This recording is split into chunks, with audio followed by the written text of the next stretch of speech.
अस्सलाम वालेकुम students.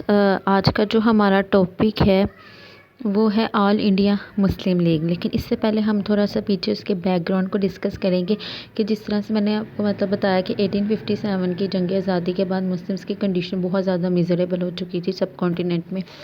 Britishers जो है वो टोटली डिस्क्रिमिनेटरी जो है उनका बिहेवियर था towards the Hindus and the Muslims. उन्होंने मुस्लिम्स की जो है घरों उनका जो है कत्ल सरेआम कत्ल शुरू कर दिया था, उनकी जायदादें छीन ली थी, उनको नौकरियों से भी निकाल दिया गया था।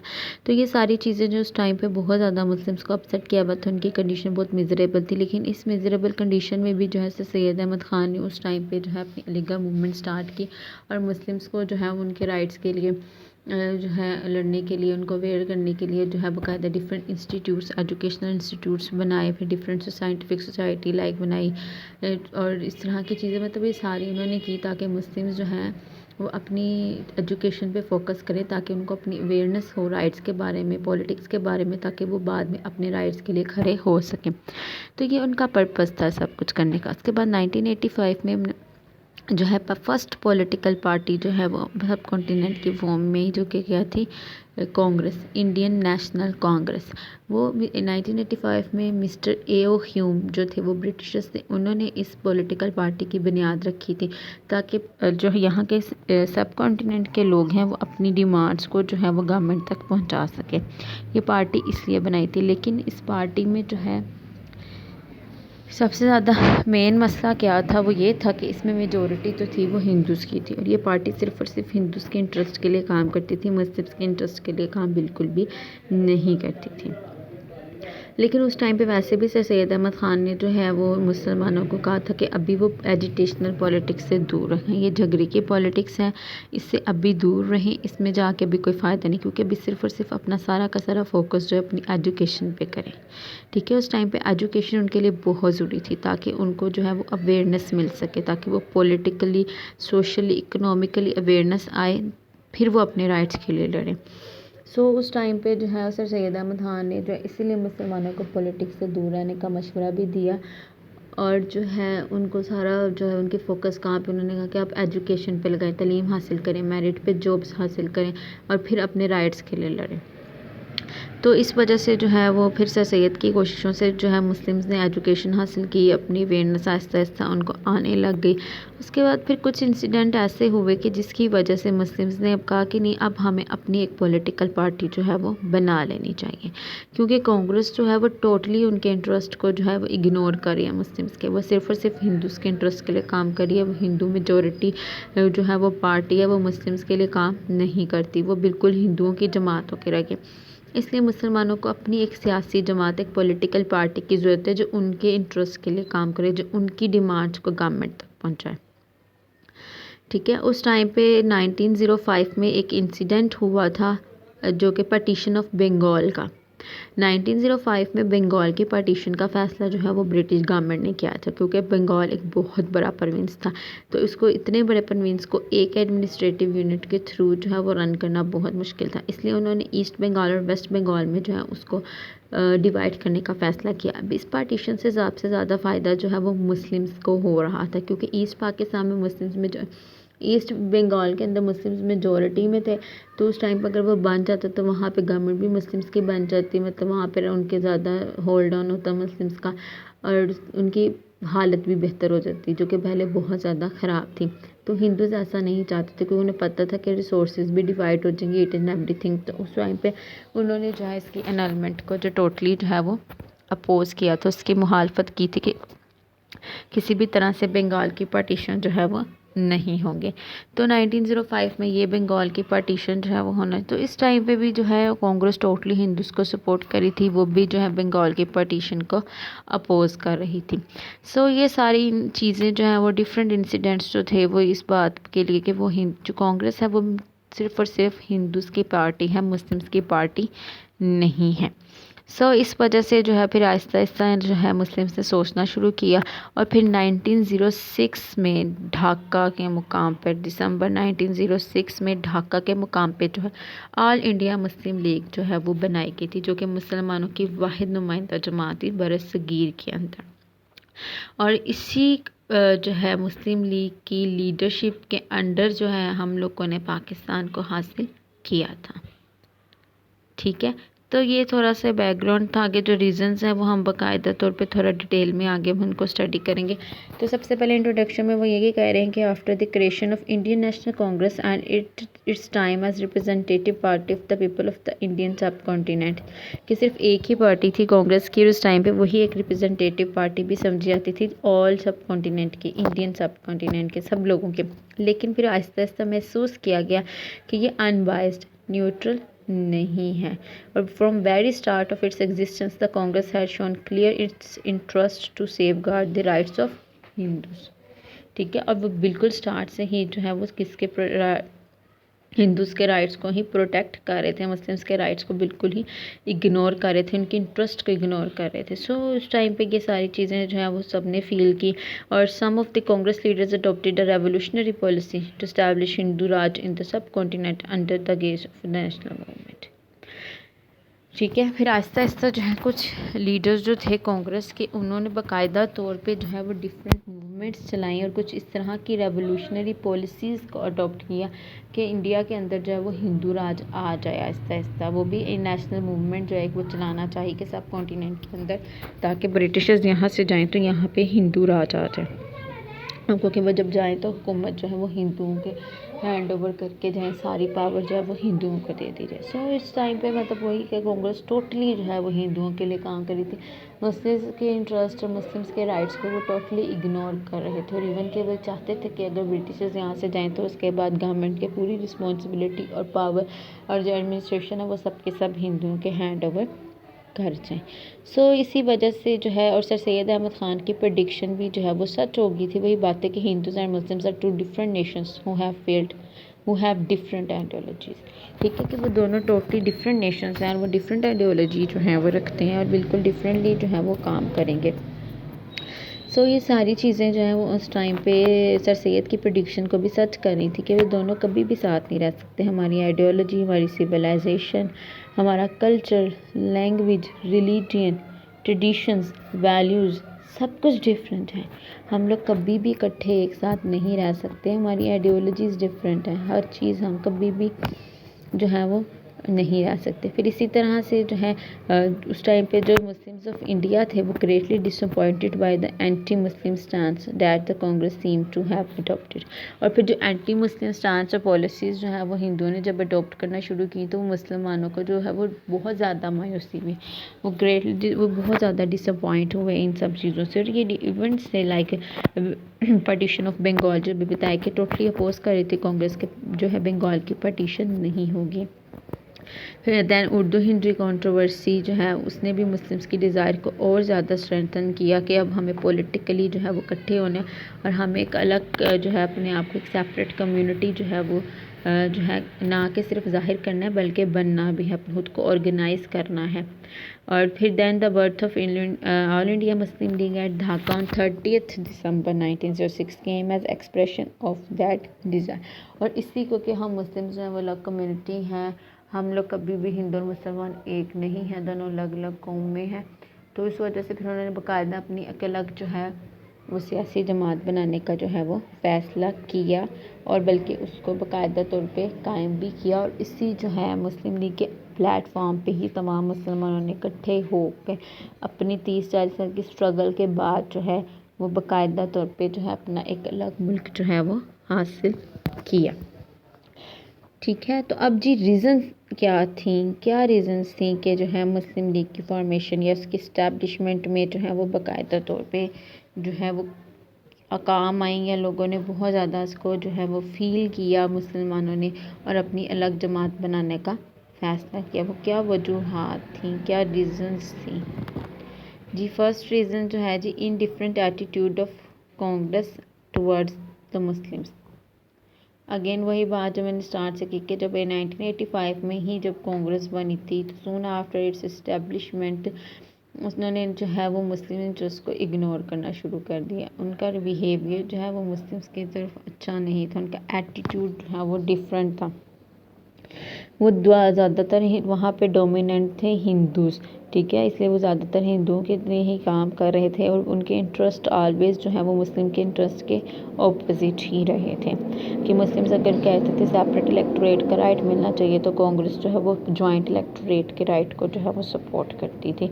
तो हर जगह पे जो है वो उनको जो है अपोज करते थे। लेकिन 1906 तक मुस्लिम लीडर कन्विंस्ड हो गए थे कि अब उनको अपनी एक पार्टी जो है वो बना लेनी चाहिए, जो कि मुस्लिम कम्युनिटी के लिए बहुत सी इम्पोर्टेंट ओकेजन्स पर मौक़ों पर जो है वो उनके लिए मुस्लिम्स के लिए बात कर सके, उनके हक़ के लिए आवाज़ उठा सके।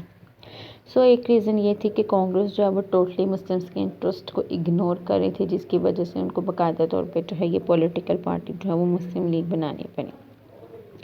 उसके बाद है जी उनकी एक educational and economic backwardness. Obviously ये बात हमने शुरू में भी की थी कि 1835 में जब जो है पर्शियन को रिप्लेस करके इंग्लिश को ऑफिशियल लैंग्वेज बनाया गया और जो है ब्रिटिशर्स ने इंग्लिश मीडियम स्कूल जो है वो कायम करना शुरू कर दिए, तो उस टाइम पे जो है मुस्लिम्स अपने बच्चों को स्कूल में भेजना बंद कर दिया था। उन्होंने अपनी एजुकेशन को टोटली बायकॉट कर दिया था, क्योंकि उनके नज़दीक जो है वो इंग्लिश काफिरों की ज़बान है, उसको पढ़ना समझना लिखना जो है अगर वो उनके बच्चे पढ़ेंगे, उसको समझेंगे लिखेंगे तो वो भी जो हैं वो काफिर हो जाएंगे। ये एक फतवा था जो वहाँ पे मौलवी ने लगाया। इसके बाद लोगों ने अपने बच्चों को स्कूलों से उठा लिया और इंग्लिश मीडियम बच्चों को पढ़ने नहीं भेजते थे या इस तरह के स्कूल्स में। तो वो ये चीज़ जो है उस टाइम पे मुसलमानों का एजुकेशनली जो है बहुत ज़्यादा बैकवर्ड ले गई थी। हिंदूज़ जो हैं वो ज़्यादा तादाद में जो है वो इल्म हासिल कर रहे थे, तालीम हासिल कर रहे थे। उनका लिटरेसी रेट जो है वो as compare to the Muslims बहुत ज़्यादा था उस टाइम पे।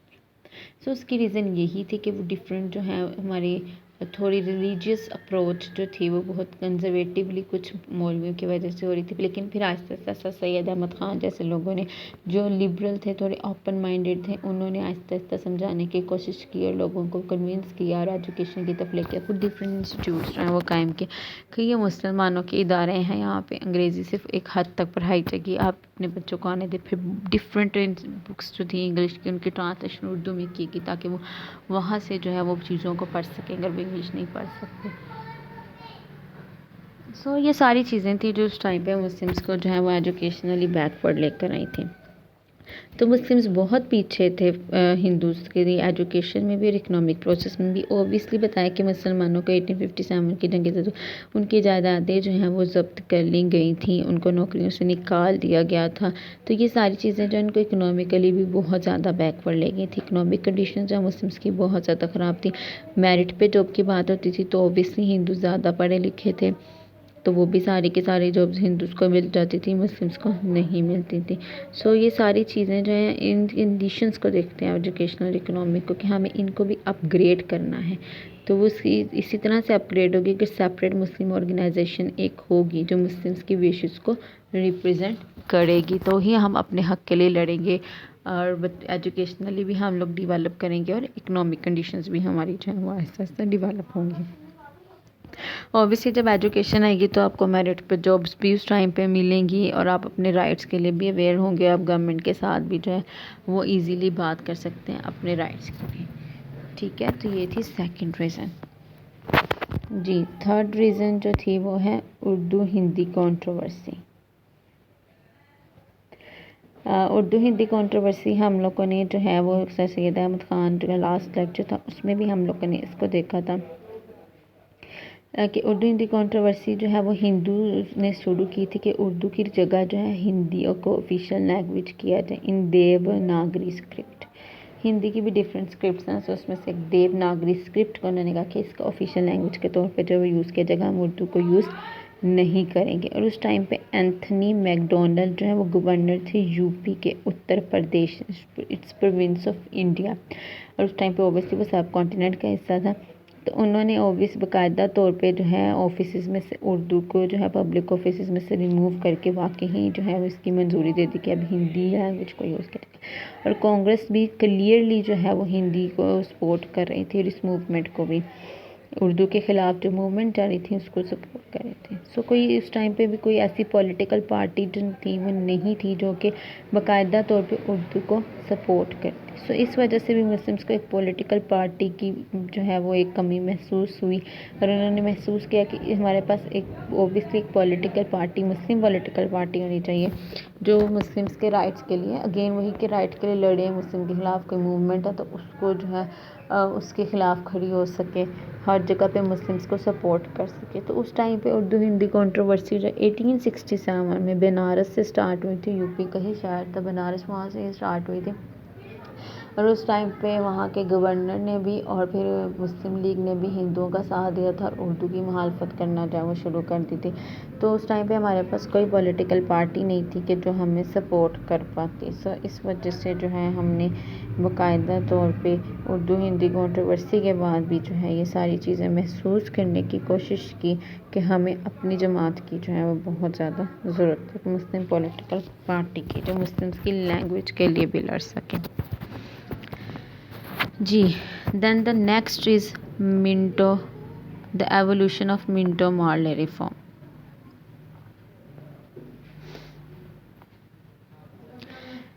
जी, मिंटो जो है उस टाइम पे वाइसरॉय ऑफ इंडिया थे, लॉर्ड मिंटो। मॉर्ले जो है वो सेक्रेटरी ऑफ स्टेट थे। ठीक है, इन दोनों ने मिलके कुछ रिफॉर्म्स देने का फ़ैसला किया था जिनकी, ठीक है, रिफॉर्म्स इस्लाहात के जो गवर्नमेंट का सिस्टम इस टाइम पे सब कॉन्टिनेंट के अंदर चल रहा है, हम उसके अंदर इस्लाहात करेंगे और कुछ पावर जो है वो आम पीपल के, मतलब जो इंडियंस हैं, लोकल पीपल हैं सब कॉन्टिनेंट के रहने वाले, उनको भी कुछ ओहदे जो है वो पावर या दी जाएगी। तो ये बाकायदा तौर पे रिफॉर्म्स जो हैं वो पॉलिटिकल रिफॉर्म्स थी जो उस टाइम पे दी जानी थी और उसको आहिस्ता आहिस्ता जो है वो समर 1906 में कहा गया कि मॉर्ले ने अपनी बजट स्पीच में कहा कि हम आहिस्ता कॉन्स्टिट्यूशनल रिफॉर्म्स जो हैं वो लेकर आएंगे बरसगीर के अंदर, आइनी इस्लाहात के आइन के थ्रू आपको बाकायदा तौर पे पावर्स जो है वो दी जाएंगी। और 1906 के शुरू में कहा था और ये रिफॉर्म्स आई थी 1909 में बाकायदा तौर पे। लेकिन उस टाइम पे 1906 में तो मुस्लिम्स के पास कोई ऐसा पॉलिटिकल प्लेटफॉर्म नहीं था जो उनकी डिमांड्स को जो है वो शेयर करता है कि हमारी ये डिमांड्स हैं और आपने उन रिफॉर्म्स के अंदर इनको पूरा करना है। सो उस टाइम पे उनको बहुत ज़्यादा जो है एक सेपरेट पॉलिटिकल प्लेटफॉर्म की ज़रूरत थी और उन्होंने सेट किया कि होना चाहिए, हमें चाहिए एक प्लेटफॉर्म ताकि हम अपनी डिमांड्स जो है पहुँचा सकें, ताकि इन रिफॉर्म्स के अंदर हमारी डिमांड्स को पूरा भी किया जा सके। अब उस टाइम पे उनके पास कोई पॉलिटिकल पार्टी तो थी नहीं कि वो उनकी डिमांड्स पहुंचाती, लेकिन उन्होंने एक काम जो है वो किया। वो क्या था जी? Shimla deputation. The success of Shimla deputation जो नेक्स्ट है वो इसके साथ मैच करता है। शिमला डेपुटेशन ये था, डेपुटेशन कहते हैं वफ्द को, 35 लोगों का एक डेपुटेशन था, वफद था। वो जो है वाइसरॉय से मिलने शिमला गया था। शिमला सिटी का नाम है जो कि अभी भी इंडिया के अंदर है, वो मरी की तरह है, एक पहाड़ी इलाका है शिमला का। तो वाइसरॉय उस टाइम पे शिमला में थे। तो ये 35 लोगों का एक जो है वफद मिल के मुस्लिम्स का वो जो है सर आगा खान की सरबराही में वो 35 लोग जो हैं वो मिलने गए थे वाइसरॉय को, लॉर्ड मिंटो को, शिमला में। वहाँ पे उन्होंने जाके अपनी सारी की सारी डिमांड्स जो हैं वो वाइसरॉय को बताई थी और उसने जो है वो मिंटो ने कहा था कि ठीक है, उसने ऑफर भी कि हम आपकी डिमांड्स को देखेंगे और कोशिश करेंगे कि हम इन रिफॉर्म्स के अंदर उन डिमांड्स को पूरा कर सके। तो उसके बाद मुस्लिम्स को कहा कि हमारे अब देखें, अब हमने फ़र्स्ट टाइम उनके साथ मिले हैं और वाइसरॉय ने बड़ा अच्छा रिस्पांस दिया, तो इसी तरह हम अपनी डिमांड्स हैं तो पहुंचाने के लिए हमें एक पार्टी की ज़रूरत है। सो शिमला डेपुटेशन ने उनको बहुत ज़्यादा इनकरेज किया कि ठीक है। और उस टाइम पे जब शिमला डेपुटेशन के टाइम पे ये लोग गए तो इन्होंने सेपरेट इलेक्टोरेट के राइट की भी बात की थी कि हमें ज्वाइंट नहीं चाहिए। और 1909 में जब मिंटो मार्ले रिफॉर्म्स आई थी तो फर्स्ट टाइम जो है मुस्लिम को सेपरेट इलेक्टोरेट का राइट जो है वो दिया गया था। ठीक है, तो उनको उस टाइम पे जो है वो ये सेपरेट इलेक्टोरेट का राइट भी जो है वो मुस्लिम्स को दिया गया था। सो ये शिमला डेपुटेशन की सक्सेस भी थी एक कि उन्होंने को इतनी ज़्यादा करेजमेंट मिली मुस्लिम्स को और उन्होंने आहिस्ता आहिस्ता फिर अपनी पॉलिटिकल पार्टी बनाने का सोचा कि क्योंकि इसी तरह अगर हम अपनी डिमांड्स पहुँचाते रहेंगे तो, क्योंकि देखें इस तरह से ही मिसअंडरस्टैंडिंग्स जो है ब्रिटिश और मुस्लिम्स के दरमियान ख़त्म हो रही थी आहिस्ता आहिस्ता, जो कि सर सैयद अहमद ख़ान का एक ऑब्जेक्टिव था। तो वो मिसअंडरस्टैंडिंग्स भी ख़त्म हो चुकी थी और वो मुस्लिम्स की डिमांड्स को भी कंसीडर जो है वो करना स्टार्ट हो गए थे और मुस्लिम्स को भी आहिस्ता आहिस्ता जो है वो मिल रहे थे उनके राइट्स। इसलिए उन्होंने कहा कि पॉलिटिकल वक्त आ गया है, वो वक्त आ गया कि हम अपनी एक पॉलिटिकल पार्टी बनाएं और अपने काम को खुद से जो है अपनी राइट्स को अपने इंटरेस्ट के लिए खुद लड़ें। हमें कांग्रेस का सहारा लेने की ज़रूरत नहीं है जिसने हमेशा हमारे राइट्स को और हमारे इंटरेस्ट को अपोज किया है। ठीक है। And the last point is to save Muslim entity. Obviously सबसे मेन कि हमें अपनी एंटिटी को बचाना है, अपनी मुस्लिम्स की आइडेंटिटी को बचाना है कि हम एक सेपरेट एंटिटी हैं, हम अलग कौम है, हम हिंदूज के साथ कभी भी नहीं मिल सकते। ठीक है। और Muslims didn't believe the Hindus and Muslims formed one nation, कि हम कभी भी एक कौम नहीं हो सकते। They were different by religion, history, languages and civilization. ठीक है। हमारी लैंग्वेज डिफरेंट है, हमारी हिस्टोरिकल बैकग्राउंड डिफरेंट है दोनों नेशंस का, रिलीजन डिफरेंट है, सिविलाइजेशन डिफरेंट है। सो इसी वजह से अपनी एक अलग आइडेंटिटी को इस्टेब्लिश करने के लिए बहुत ज़्यादा उस टाइम पे ज़रूरी था कि मुस्लिम्स अपनी पॉलिटिकल पार्टी जो है वो फॉर्म करें। ठीक है। तो ये सारी रीज़न्स थी बेटा कि जिसकी वजह से जो है पॉलिटिकल पार्टी जो है वो हमने फॉर्म की। लाइक एटीट्यूड था कांग्रेस का, एजुकेशनल इकोनॉमिकली हम लोग बैकवर्डनेस में थे। जो हिंदू कंट्रोवर्सी ने बहुत ज़्यादा मुस्लिम्स की आंखें खोली कि हिंदूज वाकई हमारे साथ सिंसियर नहीं है और हम कभी भी एक नहीं रह सकते, इकट्ठे नहीं रह सकते। इसके अलावा मिंटो मार्ले रिफॉर्म्स जो मैंने आपको बताया कि वो कॉन्स्टिट्यूशनल रिफॉर्म्स थी और मिंटो जो थे वो वाइसराय थे और मॉर्ले सेक्रेटरी ऑफ स्टेट थे। इन दोनों ने मिलकर कहा था कि हम रिफॉर्म्स देंगे, लेकिन 6 में कहा था 1906 में, और 1909 में ये रिफॉर्म्स जो हैं वो बाकायदा तौर पे जो है वो दी गई थी। इसके अलावा 1905 में शिमला डेपुटेशन जो है वो भी हुई थी। 1906 में ही सितंबर या अक्टूबर में वहाँ पे 35 लोगों का वफद जैसे आगा खान की सरबराही में जो है वो जाके मिला था वाइसरॉय मिंटो से। और वहाँ पे उसने मुसलमानों की डिमांड सुनने के बाद उनको जो है हो कहा था कि ठीक है आपकी डिमांड कंसीडर की जाएंगी और हम कोशिश करेंगे कि इनको पूरा किया जा सके। और इसमें से एक सेपरेट इलेक्टोरेट के राइट की डिमांड को जो है वो 1909 की रिफॉर्म्स में बाकायदा तौर पे जो है वो एक्सेप्ट भी किया गया था। और लास्ट था ऑब्वियसली मुस्लिम्स की आइडेंटिटी को सेव करना।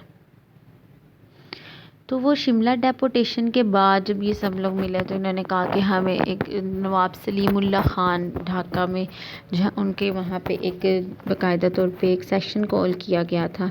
तो उसकी मुस्लिम लीग की वो बाकायदा तौर पे वहाँ पे मुस्लिम लीग बनाने की रेजोल्यूशन एक करारदाद जो है वो पास की थी नवाब सलीमुल्लाह ख़ान ने। और उसको जो है उसकी हमायत की थी हकीम अजमल ख़ान ने। सेकेंडेड उसको हमायत करना उसको ठीक है उसको पसंद किया कि उसके बाद मौलाना मोहम्मद अली जौहर और मौलाना ज़फ़र अली उन दोनों ने भी जो है उसकी हमायत में वोट दिया। और सो इस रेजोल्यूशन के पास होने के बाद all India educational conference on 13 दिसंबर 1906 और जब उन सब ने पास कर दिया तो फिर उस टाइम पे जो है ऑल इंडिया एजुकेशनल कॉन्फ्रेंस जो थी उसने भी 13 दिसंबर 1906 को इस रेजोल्यूशन को इस करारदाद को पास किया था। और कमेटी जो है वो फॉर्म की गई थी जो कि ड्राफ्ट को कॉन्स्टिट्यूशनल किस तरह का होगा, हमारा आइन कैसा होगा, उसके लिए जो है वो बाकायदा तौर पे एक ड्राफ्ट भी जो है वो बनाया गया था। सर आगा खान जो है वो फर्स्ट प्रेसिडेंट जो है वो अपॉइंट हुए थे मुस्लिम लीग के। और उस टाइम पे इसके अलावा जो है सैयद हसन बलग्रामी जो है वो सेक्रेटरी जो है वो अपॉइंट हुए थे। और इसके अलावा नवाब सलीमुल मलिक और नवाब वक़ारुल मुल्क दोनों मोहसिनुल मुल्क और नवाब वक़ारुल मुल्क दोनों भाई जो है वो जॉइंट सेक्रेटरीज़ के तौर पर रहे थे। इसके अलावा 6 वाइस प्रेसिडेंट थे उस टाइम पे मुस्लिम लीग की और एक सेंट्रल कमेटी जब 40 मेंबर्स पे कंसिस्ट करती थी वो भी बनाई गई थी। सो मुस्लिम लीग जो है वो टोटली उस टाइम पर इस्टेब्लिश हो गई और become a sole representative of Muslims कि वो मुस्लिम्स के एक बाकायदा जो है या वाहिद एक जमात जो है वो बन गई थी। ठीक है। तो जी 1906 में वो बनी। तो उसके फर्स्ट प्रेसिडेंट कौन थे जी? सर आगा खान। हसन बिलग्रामी उसके सेक्रेटरी थे और उसके फर्स्ट जॉइंट सेक्रेटरीज कौन थे? नवाब मोहसिनुल मुल्क और नवाब वक़ारुल। इसके अलावा 6 उसके वाइस प्रेसिडेंट भी जो हैं वो बनाए गए थे। ये उसकी सारी ऑर्गेनाइजेशन थी पार्टी की। देखें कोई भी पार्टी पॉलिटिकल पार्टी थी भी इस टाइम पे भी पीटीआई है, पीएमएलएन है, पीएमएलएनक्यू है, पीपीपी है, डिफरेंट पार्टीज़ हैं पाकिस्तान के अंदर। तो सबके यून के प्रेसिडेंट होते हैं, वाइस प्रेसिडेंट, सेक्रेटरी, सब इसी तरह से जो है वो हर पार्टी के कोहता होता है और वो पार्टी के मेंबर्स को दिया जाता है। तो उस टाइम पे मुस्लिम लीग के अंदर भी ये डिफरेंट जो है वो डेजिग्नेशंस बनाई गई थी और वो डिफरेंट लोगों को जो है वो दी गई थी। अब मुस्लिम लीग जो है वो बन तो गई, ठीक है, उसको बनाना कोई इतना मुश्किल नहीं था, लेकिन इसके एम्स क्या थे, इसके गोल्स क्या थे, इसके ऑब्जेक्टिव्स क्या थे, उसको पॉइंट आउट करना भी उस टाइम पे मुस्लिम्स के लिए बहुत ज़्यादा ज़रूरी था। तो उस टाइम पे जी फर्स्ट जो था ऑब्जेक्टिव वो यही था कि मुस्लिम्स के अंदर मुस्लिम्स की लॉयल्टी को शो करना था टुवर्ड्स द ब्रिटिश गवर्नमेंट, ठीक है। उस टाइम पे मुस्लिम्स की जो है कि मुस्लिम्स जो है वो ब्रिटिश गवर्नमेंट के साथ लॉयल हैं, वफ़ादार हैं इस हुकूमत के, एक वो फीलिंग भी करनी थी। और मिसकंसेप्शन जो है उनके दरमियान और किसी किस्म के तशवीश शक व शुबात हैं तो उनको जो है वो ख़त्म करना है। नेक्स्ट है the safeguard the political rights of the Muslims and to bring them into the notice of government. और मुस्लिम्स के पॉलिटिकल राइट्स को जो है वो सेव करना, उनके तहफ़्फ़ुज़ करना और राइट्स को गवर्नमेंट की नज़र में भी लेके आना। And the last point two prevent among the Muslims the rise of prejudicial feeling against the other communities of India, कि उनके रिलेशन ना सिर्फ गवर्नमेंट के साथ अच्छे होंगे बल्कि अदर कम्युनिटीज़ लाइक हिंदूज़ हैं, सिख हैं, ईसाई हैं, ब्रिटिशर्स कोई भी है तो उनके साथ भी मुस्लिम्स के रिलेशंस अच्छे रखने थे। वो किसी किस्म की लड़ाई झगड़ा जो है वो नहीं करेंगे, ठीक है। तो ये इसके 3 ऑब्जेक्टिव्स थे कि एक तो ब्रिटिश गवर्नमेंट की लॉयल्टी, दूसरा मुस्लिम्स के पॉलिटिकल राइट्स को उनको सेफ गार्ड करना और थर्ड क्या था डिफरेंट कम्युनिटी साथ के भी अपने रिलेशंस को अच्छा करना।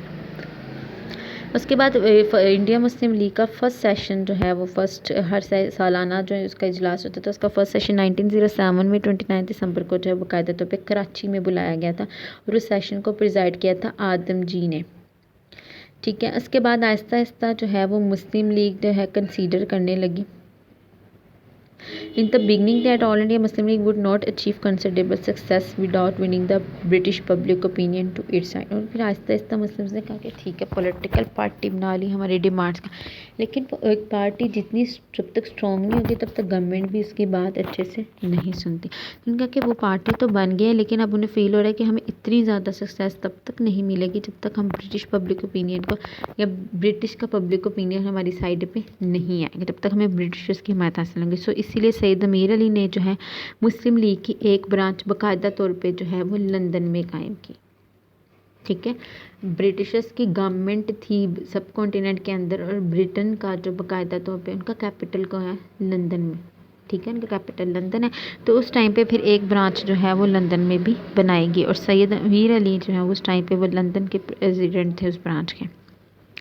और उस टाइम पे जो इनाग्रल मीटिंग थी वो 6 मई 1908 में लंदन में कैक्सटन हॉल में जो है वो मुनक्किद की गई और वहाँ पे बहुत से मुस्लिम्स और ब्रिटिशर्स दोनों ने पार्टिसिपेट किया और उसकी फेवर पे अपने पॉइंट ऑफ व्यू का इजहार भी किया कि जी मुस्लिम्स को अपनी बाकायदा पॉलिटिकल पार्टी जो है वो बनानी चाहिए और उसको उन्होंने फेवर भी दी। सो एक पॉलिटिकल बॉडी जो है मुस्लिम्स के पास आ गई थी जो कि उनकी आगे की डेस्टिनी, उनकी किस्मत का फैसला करेगी कि किस तरह से वो अपना रोल प्ले करती है सब मुस्लिम्स के सब उनके राइट्स के लिए, उनकी जो है राइट्स को प्रोटेक्ट करने के लिए। फिर आहिस्ता आहिस्ता उन्होंने इस मुस्लिम का डेलीगेशन जो है शिमला का वो मिलने गया, उन्होंने वहाँ पर सेपरेट इलेक्टोरेट की राइट की, मुस्लिम्स के स्ट्रगल के लिए राइट की, मुस्लिम के स्ट्रगल के लिए जो है वो आवाज़ उठाई। सो ये एक बिगिनिंग थी मुस्लिम नेशनल कॉन्शियसनेस की कि अब हम अपने लिए लड़ेंगे और ये एक विजिबल इंस्टीट्यूशनल एक्सप्रेशन था जो कि 40 साल की स्ट्रगल के बाद उन्होंने अपना एक अलग मुल्क हासिल कर लिया। मुस्लिम लीग जो उस टाइम पे एक मैस मूवमेंट की शक्ल में भी जो है वो आई और उसने अचीव किया पाकिस्तान को 1947 में। और actually the new breed of leadership और ऑफ नो डाउट कि हम कायदे आज़म की स्ट्रगल को बिल्कुल भी इग्नोर नहीं कर सकते। तो कायदे आज़म की लीडरशिप जो है वो बहुत ज़्यादा इंस्ट्रूमेंटल थी इन सब में। और इसके बाद आहिस्ता आहिस्ता मिंटो मार्ले रिफॉर्म्स में जो है वो उनकी डिमांड्स को जो है वो एक्सेप्ट किया गया था पॉलिटिकल पार्टी के लिए। डिफरेंट इलेक्शंस में ऑब्वियसली मुस्लिम्स की रिप्रेजेंटेशन के लिए उनको सेपरेट इलेक्टोरेट का राइट जो है वो दे दिया गया था।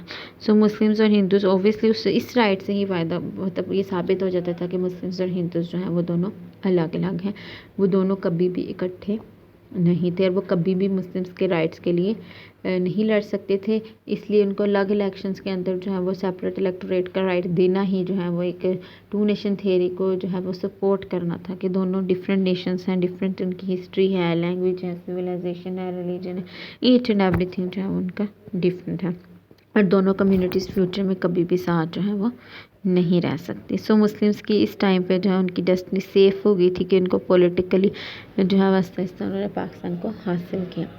ठीक है, तो इस आज का जो हमारा टॉपिक था वही था कि ऑल इंडिया मुस्लिम लीग के किस तरह से क्या क्या रीजंस थी, जो हमने डिफरेंट 6 रीजंस को डिस्कस किया, फिर उसके 3 मेन ऑब्जेक्टिव्स को, फिर उसकी ऑर्गेनाइजेशन को कि किस तरह उसके अंदर प्रेसिडेंट है, सेक्रेटरी है, जॉइंट सेक्रेटरीज हैं, 6 वाइस प्रेसिडेंट हैं, इसके अलावा एक और कमेटी जो है वो फॉर्म की गई है। फिर उसके 3 मेन ऑब्जेक्टिव्स को डिस्कस किया कि क्या ऑब्जेक्टिव्स थे कि ब्रिटिश गवर्नमेंट के टुवर्ड्स अपनी लॉयल्टी को शो करना है, अपने राइट्स, पॉलिटिकल राइट्स के लिए सेफ गार्ड करना है, उनको तहफ़्फ़ुज़ देना है, और लास्ट डिफरेंट कम्युनिटी साथ के भी अपने रिलेशन को अच्छा करना है। उसके बाद लंदन में इसकी ब्रांच कायम की गई, क्योंकि जब तक हम ब्रिटिशर्स हमारे साथ नहीं होंगे या उसको सपोर्ट नहीं करेंगे, हमारी डिमांड्स कभी भी पूरी जो है वो नहीं हो सकेंगी। ठीक है, इसके और फिर कायद-ए-आज़म ने जब मुस्लिम लीग को 1913 में ज्वाइन किया था, ये याद रखिएगा कि कायद-ए-आज़म ने 1913 में जो है मुस्लिम लीग को ज्वाइन किया था। उससे पहले वो सिर्फ कांग्रेस के मेंबर थे, और 1913 से 1920 तक वो मुस्लिम लीग और कांग्रेस दोनों के मेंबर हैं। और फिर 1920 में उन्होंने बाकायदा तौर पे कांग्रेस से रिज़ाइन कर दिया था, और वो सिर्फ और सिर्फ मुस्लिम लीग के मेंबर जो हैं वो रह गए थे। और फिर उनकी स्ट्रगल और बाकी सब और भी डिफरेंट लीडर्स थे, जिनकी स्ट्रगल की वजह से जो है वो पाकिस्तान बना और हमें अपना एक अलग मुल्क जो है वो मिल गया था। ठीक है, तो ये था आज का टॉपिक। नेक्स्ट टॉपिक में हम इंशाल्लाह लखनऊ पैक्ट को पढ़ेंगे। ऑब्वियसली मैंने बताया 1930 में कायद-ए-आज़म ने ज्वाइन किया मुस्लिम लीग को, और उसके बाद फिर वो दोनों के मेंबर्स थे, कांग्रेस के भी और मुस्लिम लीग के, और इन दोनों को जो इकट्ठा एक प्लेटफॉर्म पे लेके आए थे, और लखनऊ पैक्ट दोनों पार्टीज़ ने जो है कांग्रेस और मुस्लिम लीग दोनों ने साइन किया था। और फर्स्ट टाइम था हिस्ट्री में, फर्स्ट एंड लास्ट टाइम के दोनों पार्टीज़ एक एग्रीमेंट पे जो है वो एग्री की थी, और उसको दोनों पार्टीज़ ने साइन भी किया था। तो इंशाल्लाह हम नेक्स्ट लेक्चर में जो है उसको स्टडी करेंगे।